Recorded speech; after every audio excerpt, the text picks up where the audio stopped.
Irmãos, vamos abrir a palavra do nosso Deus no Salmo de número 32, inicialmente. Salmo de número 32.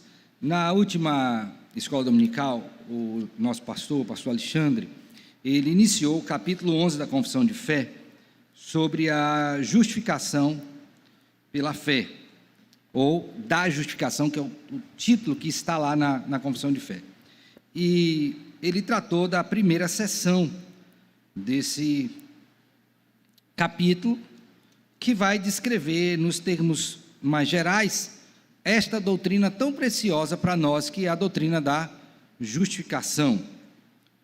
E aí ele traçou uma questão histórica, uma linha histórica, mostrando como isso aconteceu.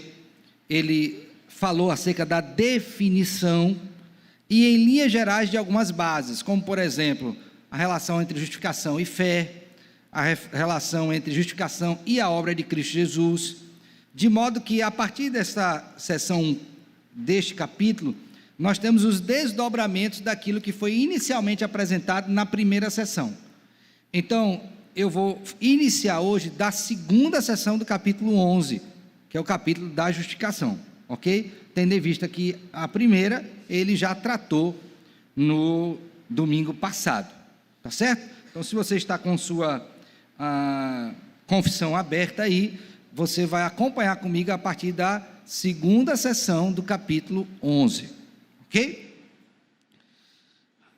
E tomaremos como porção da Bíblia inicial para isto, o capítulo 32 do livro dos Salmos, que eu vou orar e depois passarei a ler esta primeira sessão dele. Santo Deus, nós queremos te agradecer por esta manhã, onde nos reunimos para estudar a tua palavra, a boa e sã doutrina que o Senhor nos deu. Boa no sentido de que ela é perfeita, não há erro. E no sentido de que ela também, ao nos atingir, nos confronta e nos transforma à semelhança de Cristo Jesus, tudo pela ação do teu Santo Espírito. São, porque ela também nos faz saudáveis em Cristo Jesus. Nós louvamos ao Senhor por isto. Peço que o Senhor nos tome em tuas mãos e nos dirija, a começar em mim. Tudo isso em nome de Cristo, com gratidão e perdão dos nossos pecados. Amém. Amém. Assim diz a palavra do nosso Deus, Salmo 32, de Davi, salmo didático. Bem-aventurado aquele cuja iniquidade é perdoada, cujo pecado é coberto. Bem-aventurado o homem a quem o Senhor não atribui iniquidade, em cujo espírito não há dolo. Enquanto calei os meus pecados, envelheceram os meus ossos pelos meus constantes gemidos todo dia, porque a tua mão pesava dia e noite sobre mim, e o meu vigor se tornou em sequidão de estio. Confessei-te o meu pecado, e a minha iniquidade não mais ocultei. Disse: confessarei ao Senhor as minhas transgressões, e tu perdoaste a iniquidade do meu pecado. Amém. Meus irmãos, quando nós vamos tratar de alguma doutrina da Escritura Sagrada, é sempre bom a gente pensar como que seria a nossa vida sem aquela doutrina. Como que seria a nossa vida se não tivéssemos conhecimento desta verdade, se esta verdade não fosse aplicada à nossa vida. Particularmente no que diz respeito à doutrina da justificação, uma das formas da gente considerar isto é a seguinte: pense no que seria a sua vida se, diante dos múltiplos pecados que cometemos, não tivéssemos perdão. Imagine o que seria a sua vida sem perdão. Pensou? Davi entendeu isso e experimentou isso por algum tempo, e eu posso lhe garantir, segundo as Escrituras, que não foi nada bom. Tanto é que ele o descreve nos termos que temos aí no verso de número 3 e 4 do capítulo 32. Ele diz que esse período em que ele não experimentou esta bênção da parte de Deus, porque, diferente de confessar o seu pecado, ele preferiu ocultar, esteando-se, apoiando-se na sua própria justiça, no seu modo de agir, o que veio sobre ele foi só sofrimento. E aí os termos bíblicos são esses: enquanto calei os meus pecados. Aí ele vai descrever males físicos e males na alma, espirituais. Enquanto calei os meus pecados, envelheceram os meus ossos pelos meus constantes gemidos todo dia, porque a tua mão pesava dia e noite sobre mim, e o meu vigor se tornou em sequidão de estio. Este salmo ele está em relação com o 51 também, e lá ele faz uma descrição à semelhança dessa dos efeitos sobre a sua vida por não ter experimentado este perdão de Deus e não foram bons. Então, para a gente ter noção da amplitude desta doutrina, uma das formas de conceber isso é exatamente pensar no que seria a sua vida sem essa doutrina. Eu lia um livro em que o autor, falando sobre aconselhamento, dizia que um dos maiores problemas que chegam aos gabinetes médicos, não é exatamente de pessoas que tentam lidar com a sua culpa. Maioria dos problemas, ele descreve isso lá literalmente: gente que fez algo e que a consciência não lhe deixa em paz, e por conta disso eles sofrem e até adoecem. Então Deus, em sua bondade, irmãos, nos deu esta preciosa doutrina, para que, cientes dela, a gente saiba não somente acerca da grandiosidade de Deus, da sua bondade, da sua misericórdia, da sua graça, do seu amor, do seu poder, mas também para que experimentemos os benefícios disto na nossa própria vida e vivamos com a consciência tranquila, diferente daquilo que o apóstolo Paulo apresenta em Romanos, que a nossa consciência, quando não está guardada no Senhor nesses termos, ela acusa o tempo todo: tem algo errado, tem algo errado, você é culpado, e eu imagino que ninguém vive em paz com essa goteira na cabeça o tempo todo: culpa, culpa, culpa, culpa. Você acha que você consegue viver? Aí algum tempo parece que cauteriza, mas logo depois, como uma ferida aberta, abre de novo: culpa, culpa. Então essa doutrina é maravilhosa para nós, e você precisa aprender sobre ela. Então o nosso pastor, ele na semana passada falou sobre a primeira sessão, que eu vou ler, não vou explicar, só ler, tá? Para relembrar, e já entro na segunda sessão, tá bom? Então a primeira sessão dizia assim, ó: os que Deus chama eficazmente, também livremente justifica. Esta justificação não consiste em Deus infundir neles a justiça, mas em perdoar os seus pecados e em considerar e aceitar as suas pessoas como justas. Deus não justifica em razão de qualquer coisa neles operada ou por eles feita, mas somente em consideração da obra de Cristo, não lhes imputando como justiça a própria fé, o ato de crer ou qualquer outro ato de obediência evangélica, mas imputando-lhes a obediência e a satisfação de Cristo, quando eles o recebem e se firmam nele pela fé, que não tem de si mesmos, mas que é dom de Deus. Então, aqui está o pano geral desta doutrina.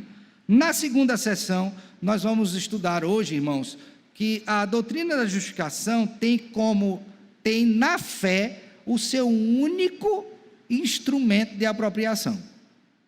Ok? Então, qual é o papel da fé no que diz respeito à doutrina da justificação?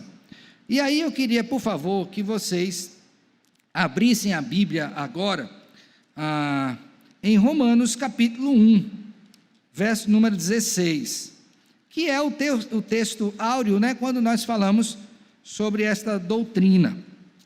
Romanos 1, 16, 17, que diz assim: pois não me envergonho do Evangelho, porque é o poder de Deus para a salvação de todo aquele que crê, primeiro do judeu e também do grego. Lembra aí a ideia de fé? Crer, de todo aquele que crê, visto que a justiça de Deus se revela no Evangelho de fé em fé, como também está escrito: o justo viverá por fé. Então observe que a leitura desse texto, embora o cerne seja o Evangelho, mas está mostrando que para que eu possa me apropriar das riquezas do Evangelho, Deus, em seu poder, me dá fé suficiente e diferente para crer nas verdades que foram anunciadas. Aí a nossa confissão de fé vai dizer o seguinte: a fé, assim recebendo e assim firmando em Cristo e na justiça dele, é o único instrumento de justificação. Por isso que diz: justificados, pois, mediante a fé, temos paz com Deus. Então, é necessário que todo aquele que vai experimentar esta graça, que é a justificação, ele o faça recebendo por meio de quê? Da fé. Agora, qual é então a origem desta fé? Por favor, abra sua Bíblia agora em Efésios capítulo de número 2. Efésios capítulo número 2.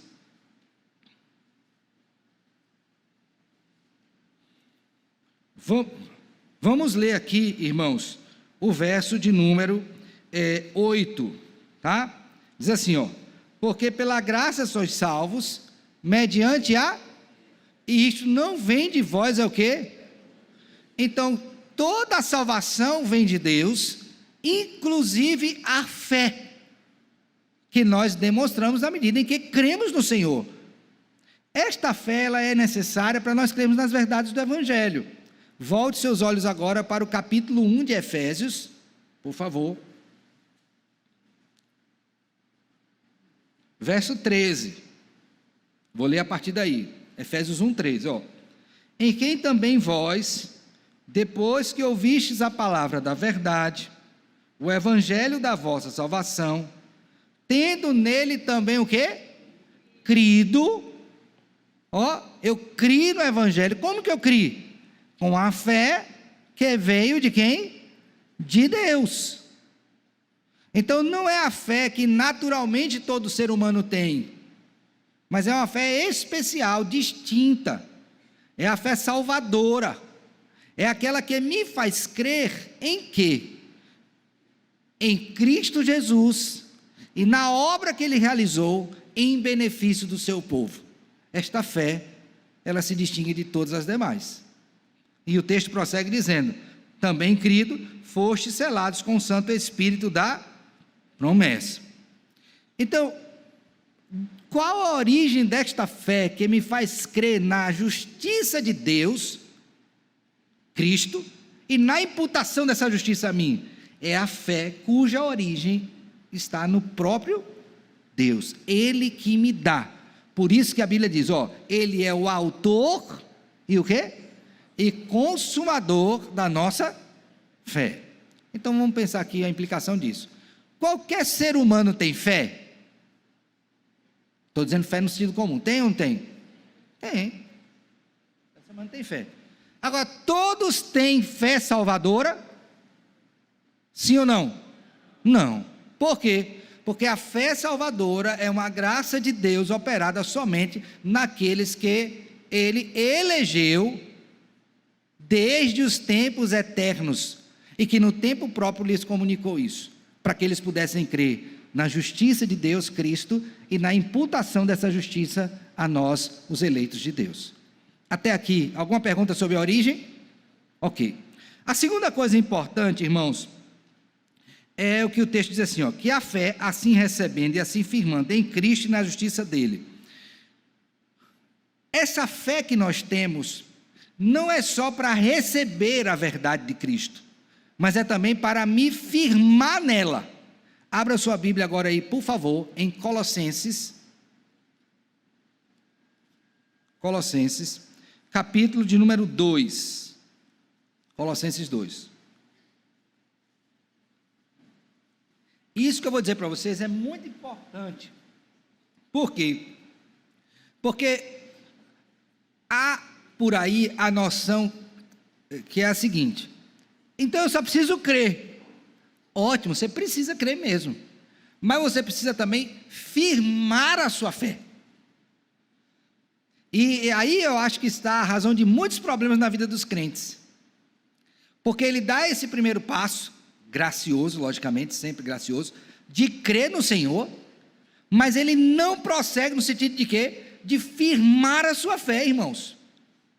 Então fica vacilante. Você vê um crente sem firmeza, que quando é atacado pelos dardos inflamados do maligno, ele titubeia. Por quê?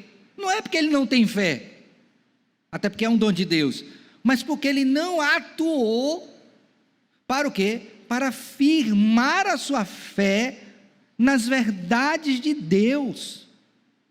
Então Paulo, vendo essa igreja em ameaça, o apóstolo Paulo, e esse problema sendo visto, porque estavam falando coisas acerca de Cristo que não eram verdadeiras, aí ele dá um conselho para os crentes. Colossenses 2, 6 e 7. Por favor, leiam juntos. Ora,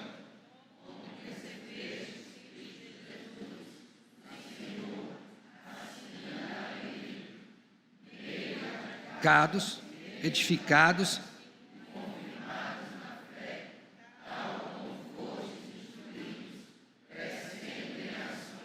está vendo aí 3 palavrinhas importantíssimas. Primeira delas, radicado. Então o crente, ele tem suas raízes em Cristo, ok? Depois a segunda palavra é edificado, ele cresce a partir de Cristo. E a terceira palavra é qual?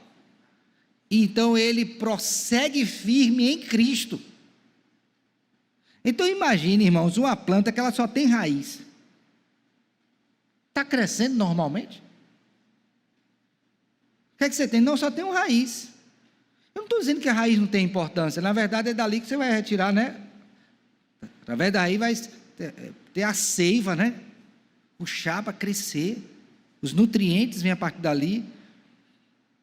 Mas você precisa também ter caule, você precisa também ter folha, ter fruto. Então é um processo de crescimento. Então a fé que me faz crer em Jesus e crer no que Ele fez em meu benefício, ela precisa ser fortalecida, firmada. Por isso que ela diz aqui, ó, assim a fé, recebendo e assim se firmando em Cristo. Aí eu pergunto para os irmãos, para receber vocês ouviram o Evangelho, ok? Concordamos? E para afirmar, o que é que eu preciso? Pastor, o que é que eu preciso para afirmar a minha fé? O que foi que Deus, sabedor da minha necessidade, me deu para afirmar a minha fé? A palavra, a oração, os sacramentos, a comunhão dos santos. Para quê? Para que eu possa o quê? Me firmar. Agora, se eu abro mão destas coisas, naturalmente, irmãos, não é que eu vou deixar de ser crente, porque uma vez que Deus me salvou, isso está firmado e pronto, é graça dele, mas eu vou ser um crente titubeante, frágil, que não aguenta um round, qualquer coisa abala, não suporta as aflições, não foge das tentações, não resiste ao maligno, vai cair. Não tenham dúvida, é só saber quando, porque é certo. Então, eu recebo isso pela fé, mas essa fé, ela precisa estar não somente como algo que foi recebido, mas também o quê? Firmado. Quer ver um exemplo prático no que diz respeito à doutrina? Todos aqui têm consciência de que foram perdoados por Cristo? Sim ou não? Amém. Mas alguma vez na sua consciência você ficou em dúvida se aquele pecado que você porventura tenha cometido pode ter sido perdoado pelo Senhor? Especialmente aqueles pecados que você comete repetidamente? Ou cometeu? Ficou em dúvida? Mas não devia ficar. Por que não devia ficar? Porque uma fé que foi recebida, a verdade foi recebida e firmada, vai mostrar para você que quando Deus lhe perdoa, Ele lhe perdoa os pecados do passado, do presente, do futuro, e Ele continua a te perdoar. Pastor, isso me dá licença para continuar pecando? Não, não é isso que eu estou dizendo, mas me dá a garantia de que se pecar, ó, filhinhos, estas coisas vos escrevo, para que não pequeis. Se todavia alguém pecar, temos advogado junto ao Pai, Jesus Cristo o justo. E Ele é a propiciação pelos nossos pecados, e não somente pelos nossos próprios, mas pelos do mundo o quê? Inteiro, ou todo. Então, quando eu tenho a minha fé firmada na palavra de Deus, há um efeito prático disso na minha vida, irmãos. E aí um exemplo que eu acabei de lhes dar. Então essa fé, ela é recebida, né? Eu recebo a verdade e ela é firmada em Jesus Cristo e na justiça, o quê? Dele, não a minha própria. Então ela é o único instrumento da justificação. Instrumento no sentido de quê? De que ela o quê? Me dá a apropriação desta verdade. Certo? Prosseguindo. Ela, contudo, ela quem? A fé. Ela não está sozinha na pessoa justificada. Então, Deus não somente me dá esta fé, pela qual eu recebo e me firmo, mas Ele me dá outras graças junto com a fé. Então, aqui é o seguinte, Ele me dá um pacote, ouviu aí? Um pacote de bênção, junto com a fé. Quais bênçãos? Adoção, consciência disso. Ok? Santificação, vem junto. Boas obras. Tanto é que Tiago vai dizer que a fé sem obras é o quê? Morta. Então, quando eu recebo a fé, eu recebo conjuntamente com ela o quê? Várias outras vezes. Por quê? Porque a fé ela não vem sozinha. Por isso que Tiago também repreende aqueles que dizem assim: ah, você disse que tem fé, mas não tem o quê? Obras. Então ele vai dizer, mostra a tua fé sem obras, que eu mostraria as minhas obras com fé. Então aquele homem, mulher, ser humano que foi justificado, ele não traz consigo somente a fé, que é esse instrumento único, mas ele traz também o quê? Um pacote de bênçãos dados pelo Senhor para a vida desta pessoa. E aí eu queria, por favor, que você abrisse a sua Bíblia em Gálatas, por favor. Portanto, não é uma fé o quê? Morta. Gálatas capítulo 5.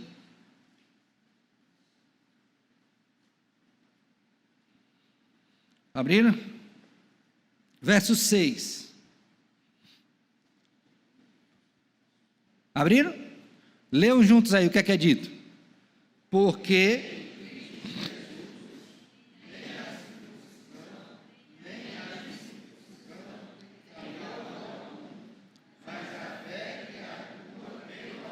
qual é a outra bênção que vem junto com a fé? O amor. Ok? Então Deus nos dá a fé e nos dá outras bênçãos. Agora vamos ver outro texto. Por favor, abra a sua Bíblia agora em 1 Tessalonicenses, capítulo 1,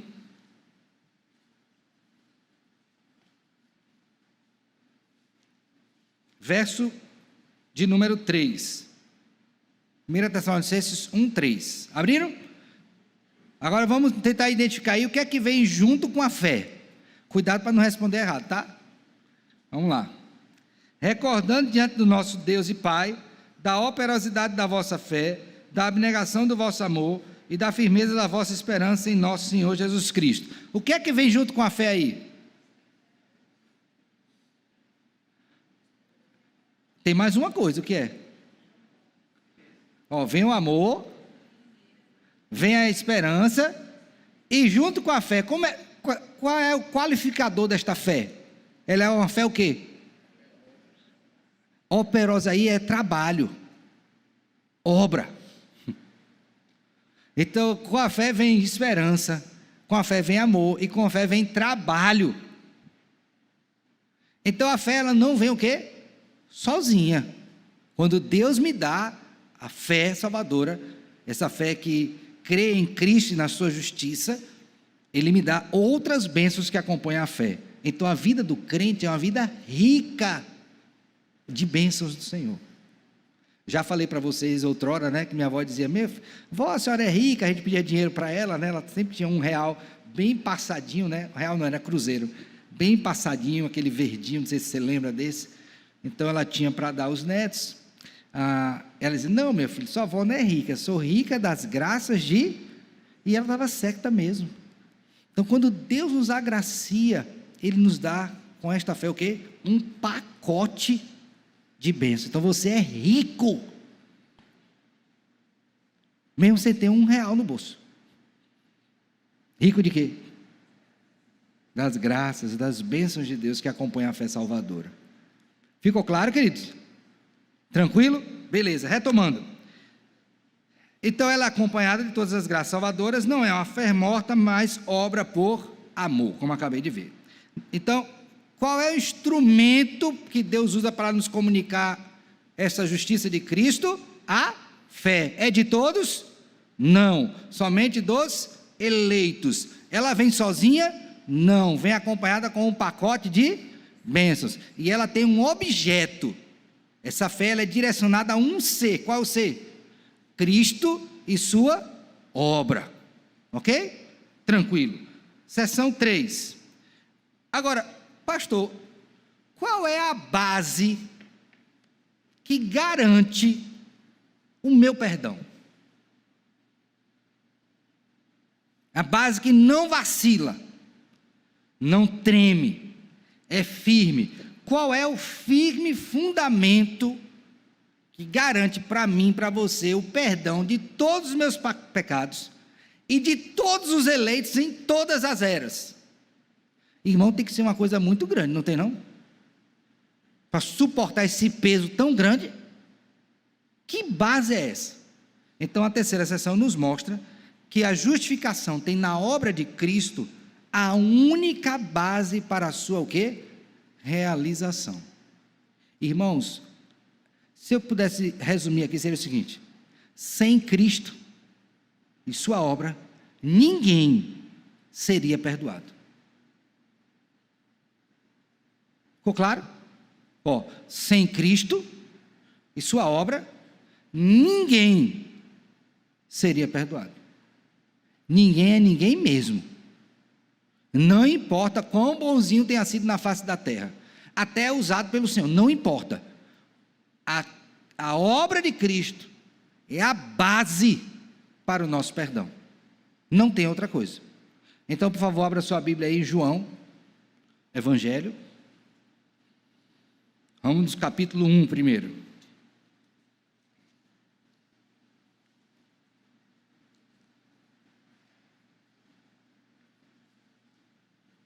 Abriram?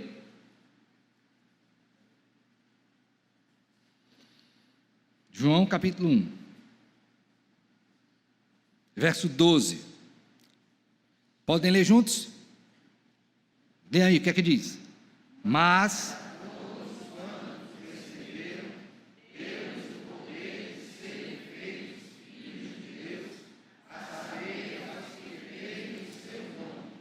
então a minha fé é direcionada para um alvo, não é?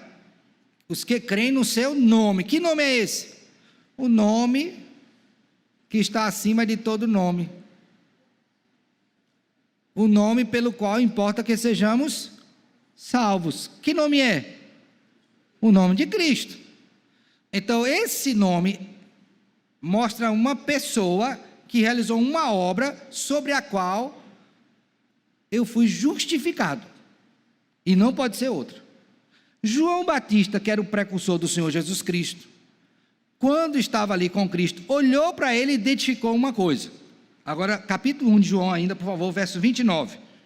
Leiam juntos aí o que é dito. No dia...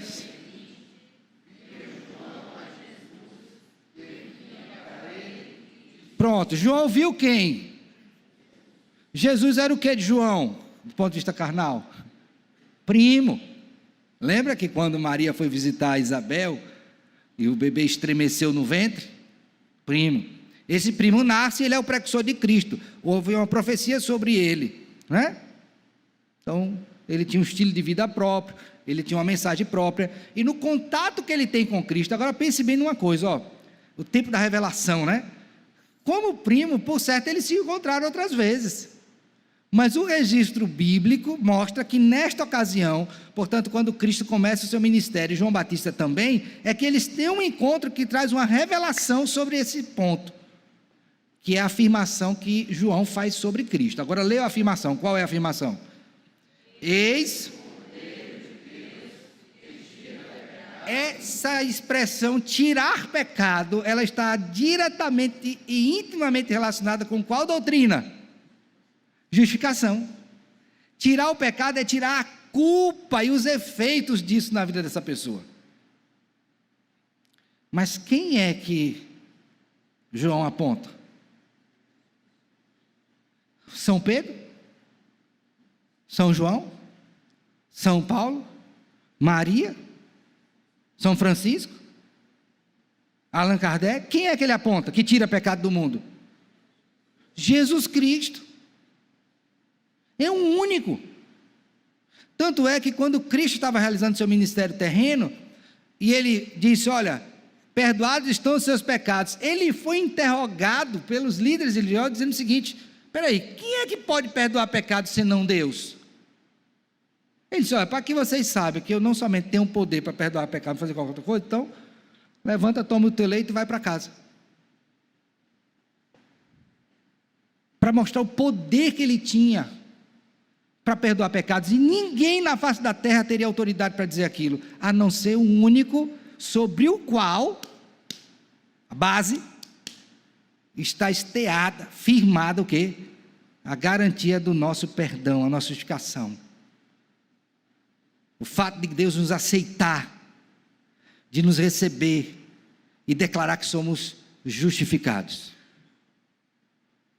Então, se você está aqui nesta manhã, ou está nos ouvindo, lembre, você quer perdão? Quer perdão? Sua consciência está lhe matando, os efeitos de pecado estão arrasando sua vida, vá para Jesus Cristo, porque Ele é o único que pode perdoar pecados, não há outro. Não adianta você querer amortecer sua consciência com nada, com ninguém, ou Cristo, ou você vai continuar atormentado. E olha, se você não procurar logo, esse tormento pode se prolongar. Até quando? Eternamente. Eternamente. Está claro? Então, pela fé eu me aproprio. E a base para a minha justificação é quem? Jesus Cristo e sua obra. Então, a nossa confissão de fé vai dizer assim, ó, Cristo, pela sua obediência e morte. Aí aqui eu vou ter que parar um pouquinho para explicar a vocês. O que é que ele quer dizer com a sua obediência e morte? A obediência e morte está relacionado com a obra passiva e ativa de Cristo. Na ativa ele obedece. Na passiva ele morre. Então, cada passo que Cristo deu aqui na terra, cada coisa que ele fez, ativa ou passivamente, conta para quê? Para minha justificação. Por quê?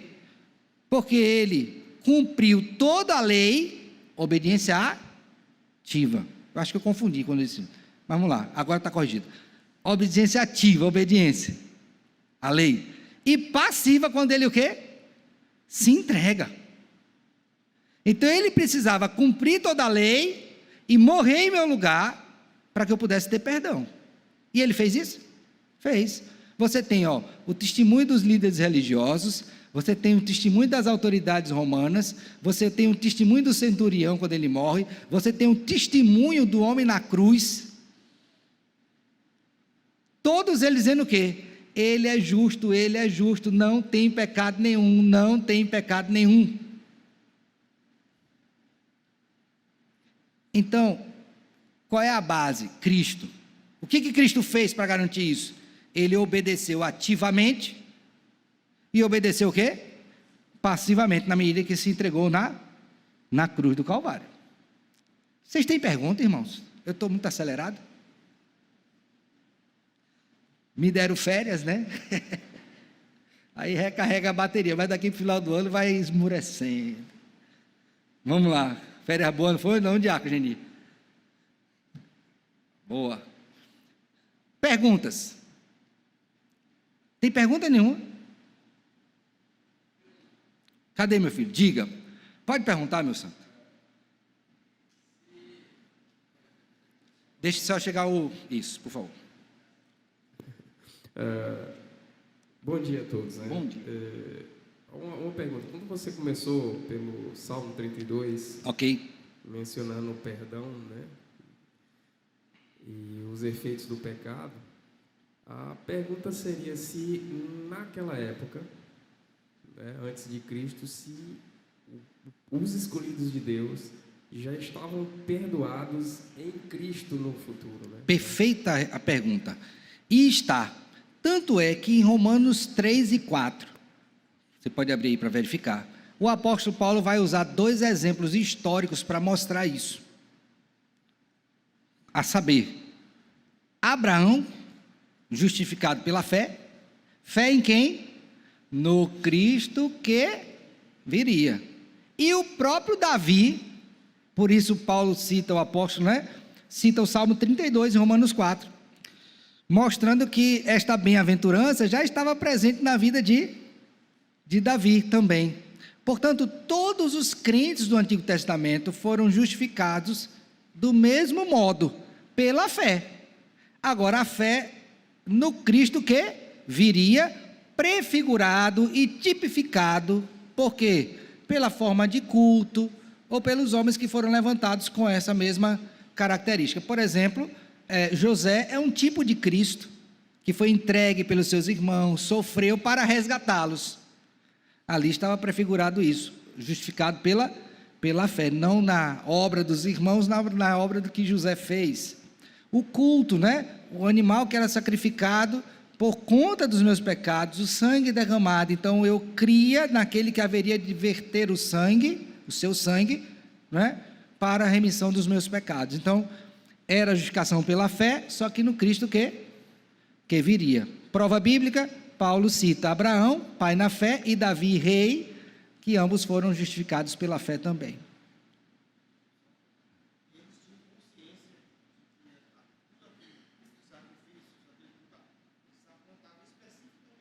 Bom, pergunta, eles tinham consciência de que tudo isso apontava especificamente para Cristo? Sim. Tinham consciência. Agora lembre que eu já disse aos irmãos que a revelação, ela é orgânica e progressiva. Então, quanto mais vai se aproximando do evento, mais claro vai ficando quem é Cristo. Então, o que eles criam naquela época da revelação que eles receberam era suficiente para ser salvo. Por exemplo, quando Adão e Eva foram salvos, eu creio que eles foram salvos, qual foi a única revelação que eles receberam de fé? De ti virá um descendente, a semente da mulher, obrigado, e ela lhe ferirá pronto, um versículo desse tamanho, e era suficiente. Agora, na medida que a revelação foi acontecendo, você foi tendo o quê? Novos contornos aparecendo, a sombra foi diminuindo, até aparecer a realidade. Quem é a realidade? Cristo. Mas era suficiente. Em cada época, dentro dessa progressividade, foi dando novos detalhes. É maravilhoso, né? É encantador estudar a Bíblia. Você perde quando não faz. Perde é muito, viu? Porque essas verdades, irmãos, olha, não se engane, no momento da nossa dificuldade, o que é que nos firma? Que eu acabei de falar, né? A fé firmada. É a palavra, meu filho. Quanto mais distante você estiver dela, mais difícil será para você. Não tenha dúvida disso. Como filho de Deus, vai ser ruim para ti. Então, leia a Bíblia, estude, ore, medite um pouco mais, tente aplicar isso à sua vida. Se tiver dificuldade, pergunta, mas progrida espiritualmente. O benefício disso, meu filho.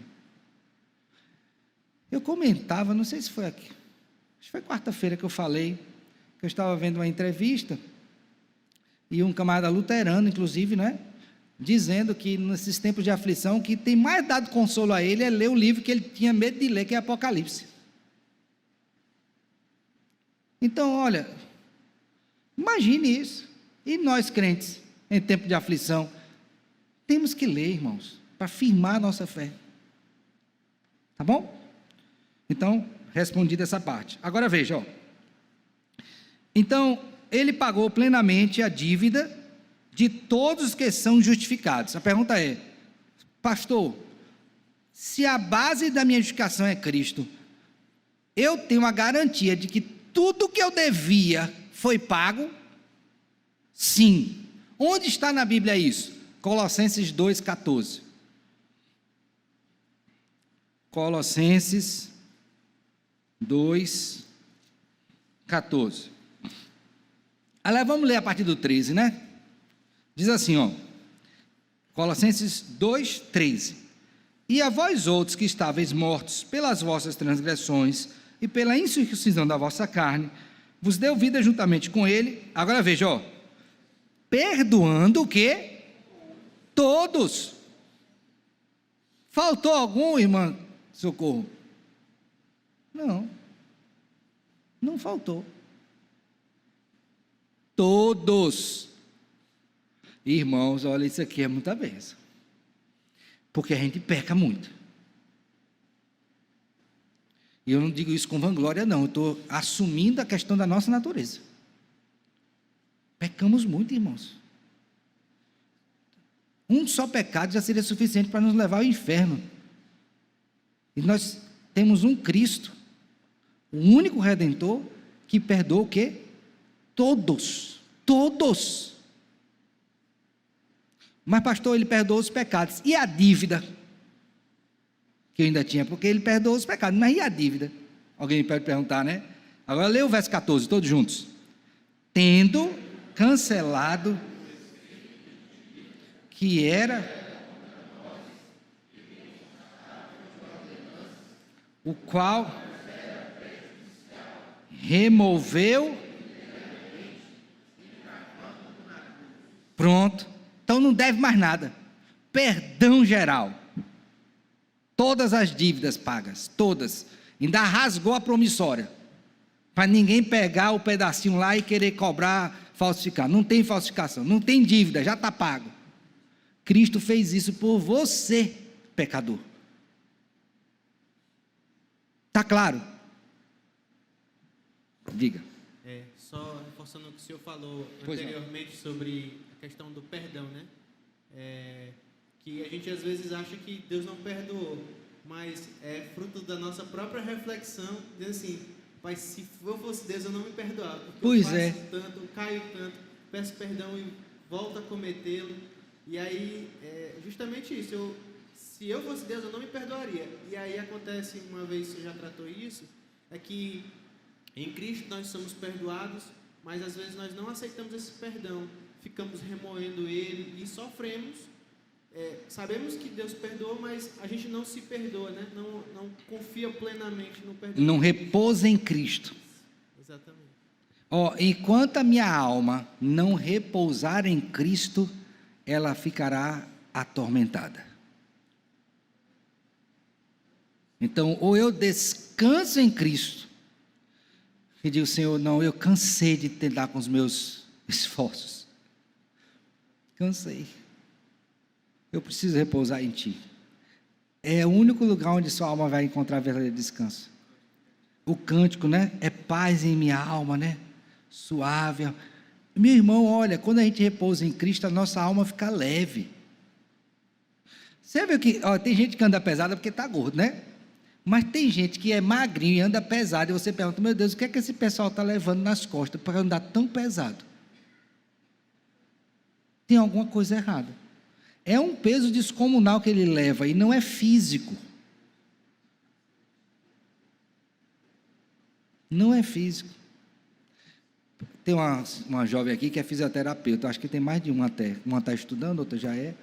Já recebeu no consultório gente que diz assim, estou com a coluna travada, está com uma tensão não sei aonde. Aí você pegou um peso, aí a pessoa disse, não, peguei uma sacolinha ali, mas acho que não. Aí você analisa e tal, não tem. Aí a pergunta do pastor seria, que peso você está levando para além da sacola de mercado? que está deixando você com os ombros assim, e não é uma questão postural porque você está sentado. Que peso é esse que você está levando? Que está te envelhecendo, que está carcomendo por dentro. Que peso é esse? Que está te debilitando tanto? E às vezes é uma pessoa que ela já ouviu falar do perdão de Cristo, mas ela está nesse ponto que o nosso irmão o diácono João falou, ela não se perdoa.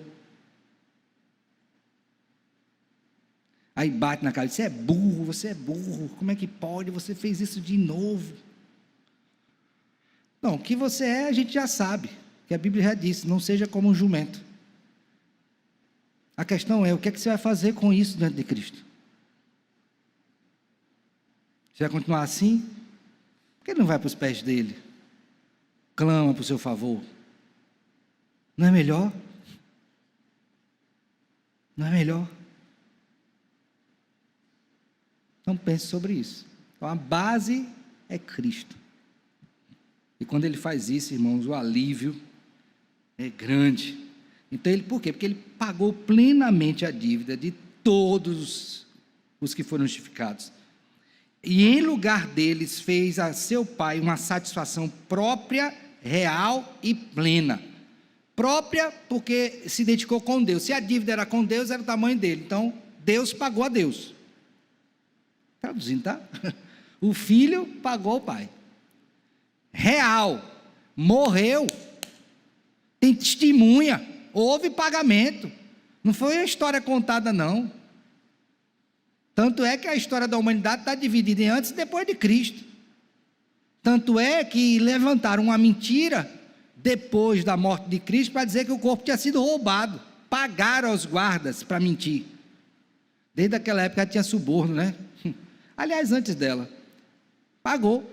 Para quê? Para ninguém crer que de fato Cristo morreu e ressuscitou.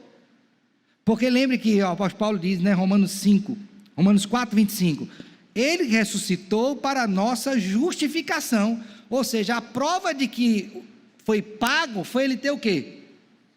Ressuscitado.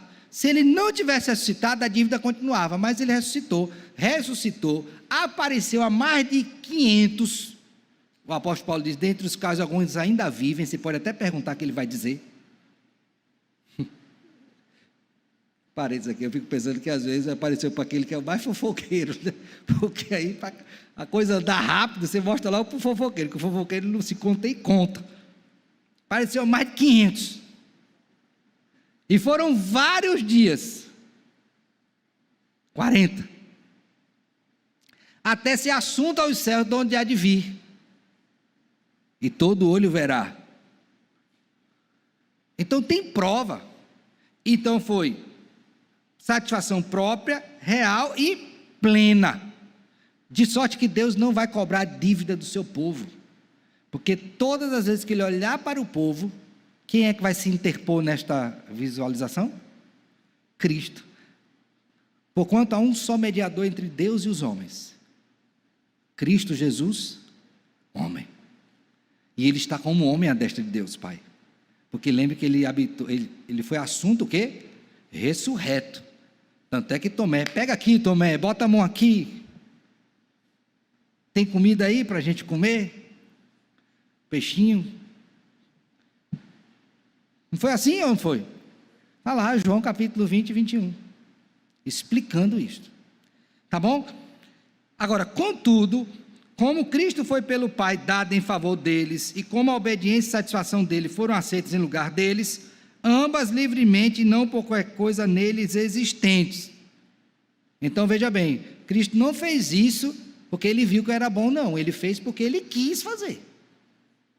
Então por favor não ache que você tem direito de receber perdão, não, que não tem não, você tem direito de receber castigo, punição. Quer direito? Ah, rapaz, tem uma musiquinha que o povo canta, restitui, né, o que me tomaram, restitui. Quer restituir mesmo, meu filho? Você tem certeza mesmo que você quer de volta o que levaram que é teu? Queira não, viu? Queira não, que se você for querer o que você merece, não estaria aqui não, nenhum de nós. Nenhum. Então, quando ele fez isso, não foi porque ele viu alguma coisa boa em mim, ele que quis fazer isso, ele que quis morrer, ele que desejou vir e obedecer. A minha vida, eu a dei, eu a tomo de volta. E foi isso que Cristo disse. Então, ele fez voluntariamente. O que é que o moveu? Amor. Amor. A Bíblia nos diz que Deus nos deu o seu Filho quando nós ainda estávamos mortos nos nossos delitos e pecados, e Ele fez isso por amor. O amor de Deus o moveu a fazer isso por nós. Ok? Um amor sacrificial. A justificação deles, dos eleitos, é só da livre graça, a fim de que tanto a justiça restrita como a abundante graça de Deus sejam glorificadas na justificação dos pecadores. Então, pastor, se eu fui perdoado, quem recebe a glória? Quem recebe a glória por meu perdão? Eu? Eu me glorifico? Não. A glória é de Deus. Então vamos pensar aqui rapidamente. Você vem no culto, na liturgia, tem a saudação ali, você é convidado a adorar o Senhor, e depois tem um momento de confissão de pecado, como nós tivemos aqui. Aí tem uma expressãozinha que a gente repete aqui, né, rotineiramente: perdoados os nossos pecados, agora vamos o quê? Irmãos, quando eu falei essa frase para vocês, ela é didática, não é jargão. Por que não é? Porque a intenção é que vocês entendessem que aquele que é perdoado deve glorificar a Deus, porque compreendeu a grandeza do que lhe foi feito. Aí, tá bom, perdoados os nossos pecados, vamos cantar ao Senhor. Está cantando? Só para dentro. Deus e eu sabe meu louvor. Tá bom, então vou pedir para ficar igual o pai de João Batista, mudo. Fica mudo. Porque você não canta. Não tem razão não? Meu filho tinha que explodir esse pulmão. Meu irmão Elias, aqui o Zé Filho, quando a gente cantava os hinos lá, né? Bota para fora. E aí, ficava no pé do ouvido do cidadão, para ver se ele estava cantando mesmo, ou se ele estava fazendo dublagem. Alguns aqui faziam dublagem, viu?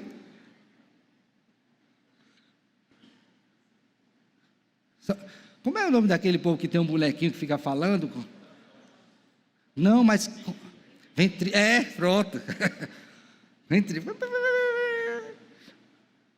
Você não é ventríloco, meu filho. Você é um ser criado em imagem e semelhança de Deus, que foi salvo por Ele, foi perdoado por Ele, e tem consciência do perdão e glorifica a Deus. É isso que a confissão está dizendo.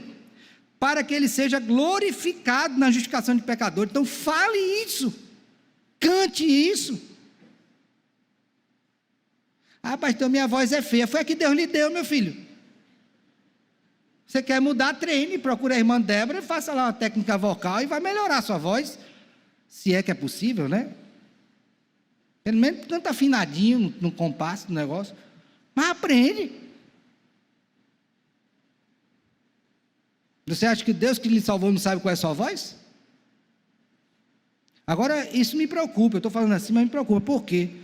Porque isso pode refletir uma insensibilidade espiritual tão grande, que mostra o estado de putrefação de muitos corações. Porque se você entende a grandiosidade do perdão de Deus na sua vida, e você fica de boca fechada, quando deveria glorificar o nome dEle, há algo de errado. Há algo de errado. E não venha me dizer que não tem, porque aí eu estaria contrariando a Escritura se concordasse com você. Impossível, meu filho. O camarada passa no vestibular, no concurso, faz festa, agradece e tal, mas ele está aqui todo domingo dizendo ouvindo Deus dizer para ele assim, ó. Ele confessou o pecadozinho dele, né? Pecadozinho, pejorativamente falando mesmo, tá? Ele ouve assim, ó. Agora, pois, já nenhuma condenação há para os que estão em Cristo Jesus. Ele ouve essa declaração de perdão e ele não louva a Deus. Ai, meu filho, tem alguma coisa errada? Ou você perdeu a noção do que é pecado, ou perdeu a noção da grandiosidade da obra de Cristo, ou você talvez não seja nem salvo,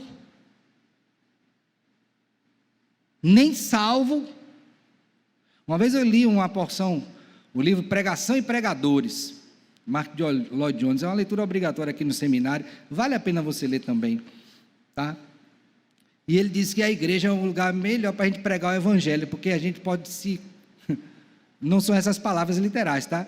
Mas a gente achar que na igreja todo mundo é convertido, e de repente na igreja é onde tem mais gente não convertida proporcionalmente falando, olha que coisa.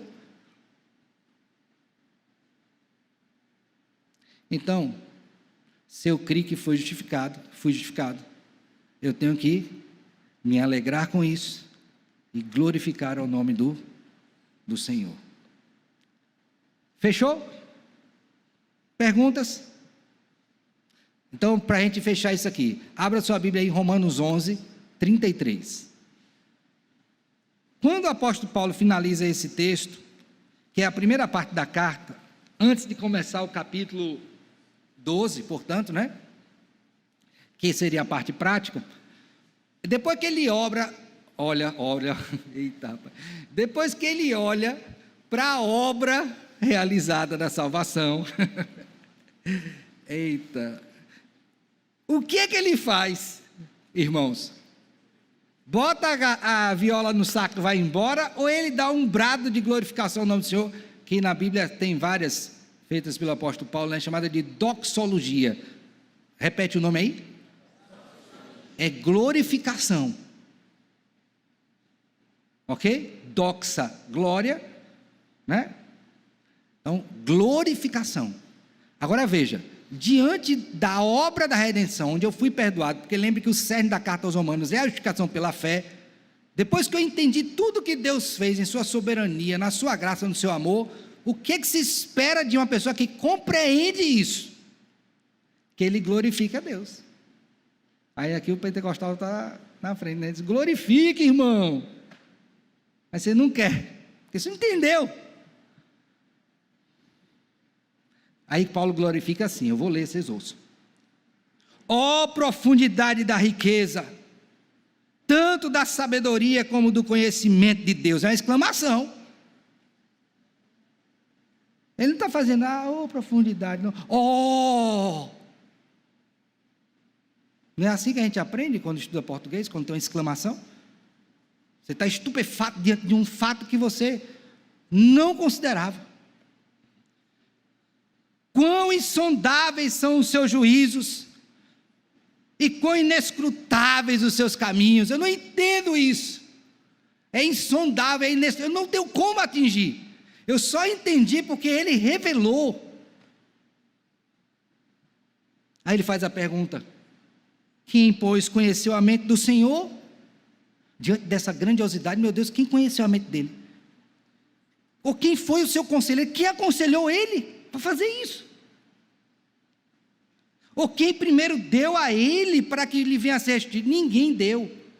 Isso aqui são perguntas retóricas para dizer que não foi ninguém, foi ele mesmo. Aí ele finaliza dizendo: porque dele, e por meio dele, tudo é ele, né? E para ele, são todas as coisas.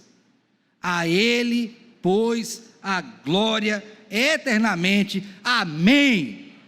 Isso é uma doxologia. Ele está espantado com a grandiosidade de Deus. E você? E você? Você fica espantado com um carro novo? Você fica espantado com o trabalho? Você fica espantado com a casa? Você fica espantado com a cura, mas você já se espantou a ponto de glorificar a Deus, porque você foi salvo, foi perdoado. Ou isso é para você como que comer um prato de arroz com feijão, como um diário, com uma etapazinha ali, não é? Não deveria ser, meu filho. Então, por isso que eu disse no início, e reafirmo, quando a gente estuda a doutrina, e particularmente essa doutrina, e vemos a graça de Deus operando na nossa vida, nos perdoando, isso muda diametralmente a nossa vida. Nos humilha,